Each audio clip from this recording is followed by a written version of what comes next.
ئایا جژنی ڕەمەزان سوودی چییە بۆ مرۆڤەکان؟ ئایا تا چەند توانیمانە وەکو پەروەردە ڕۆڵی جەژن ببینین؟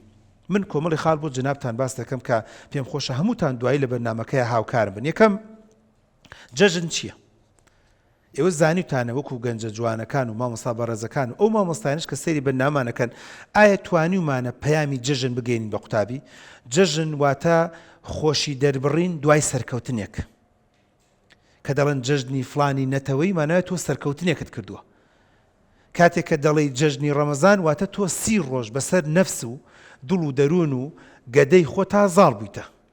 کاتێک دەڵێ جەژنی ڕەمەزان مانای وایە من پامنا بە جەرگی خۆمە ئەگەر جارانی هیوایەتم جبز و بیپسی و تایگەر و نازام چی و چی بوو بێ و لە بەیانەوە تایوارە مڵچەی دەمم هاتبێ ئێستا نە بۆ ماوەی 30 ڕۆژ سەلماندم بۆ نەفسم بۆ دڵ و دەروونم وتم تۆ ئەوە نیت. تۆ ئەوە نیت بەسەر منە زاڵبی. نەخێر من دەتوانم بۆ ماوەی 30 ڕۆژ لە بەیانی شەبەقەوە نوێژی بەیانی تا نوێژی مەغریب بتوانم زاڵ بم بەسەریە. کاتە جەژن دەربڕینی خۆشیە دوای سەرکەوتن.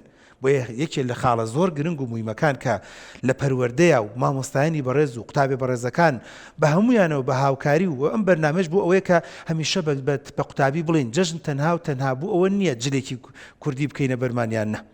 یان هەندێک چکرێت تەوزیعکرێ دینە هەبێ هەمیشە جەژن عادەتەن بە زمانی حاڵ بە قوتابی بەڕێزەکان بڵین تۆ سەرکەوتوو بە ڕۆژی دوایەوە جەژنتە. تۆ دەورجە بێنە ڕۆژی دوایەوە کووا بێ جەژن بدێ. تۆ سەرکەوتوو سەرفراز بە وەشانازی بکە بە سەرکەوتنەکانی خۆتەوە کاتە ڕۆژی دوایەوە کووا بێ جەژن بێت. بۆیە زۆر جارێمە کەینە گاڵتە و سەعود دەڵێن عەجیبمان لێ دی یەکێک زاڵ نەبووێ بەسەر ڕەمەزانەوە ڕەمەزانی نەگرت بێ و کەچی پێش عالەم خەریکی قەیسی خواردنە. عجیبمان لێ دێ بۆ یەکێک گەنجێک نەیتوانی بە 30 ڕۆژ بە دوای بەسەر ڕەمەزانە زاڵ ببێت و 30 ڕۆژەکەی ڕەمەزان دڵ و دەروون و نەفسی خۆی بگرێ و کەچی سەرەکەی پێش عالەم بێنە جەژنانە. ئاخر کاکە جەژنانت ئەدەینێ بە جەژنان حەق نییە بدرێ بێتەوە چکە تۆ هیچت نەکرد. تۆ ماشەڵڵا خەریکی مڵچەی دەمتە هات و خەریکی لەفە خواردن و ئەو بووی. بۆیە بەڕاستی جەژن زۆر گرنگ و موهیمە کە هەمیشە بە قوتابی بەڕێزەکان بوترێت جەژن واتە بڕیاردانی سەرکەوتن. ئەگەر سێرچی بۆ بکەیت لە پێناسەکەیە واتە ڕۆژی سەرکەوتن.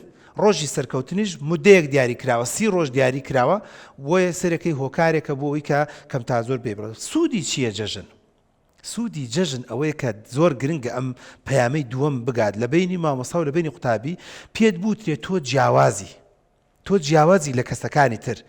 تۆ دیسانەوە بەسەن گەنجێکی جوان کە سەیری ئەم بەرنامەیەمان دەکات 17-18 ساڵە بە زمانی حاڵ پێ بوو بڵێت تۆی وەکو پارەکەش تۆ توانیت ئەم ساڵی سەرکەوتوبی. هەموو ساڵێک کۆتایی ساڵ کارتە درێ بە قوتابی و بە فێرخواز وایە نە قەت بینیتانە مامۆستا بڵێت چی کاکە تۆ پارەکە کارتت وەرگر ئەم ساڵ کارتت نادەمێنە ئەی کارتی ئەم ساڵم کوانێ مانەوێت ئەمەش کارتی ئەم ساڵتەواتە ئەم ساڵیش تۆ سەرکەوتوبی فەرموو ئەوە کارتەکەت.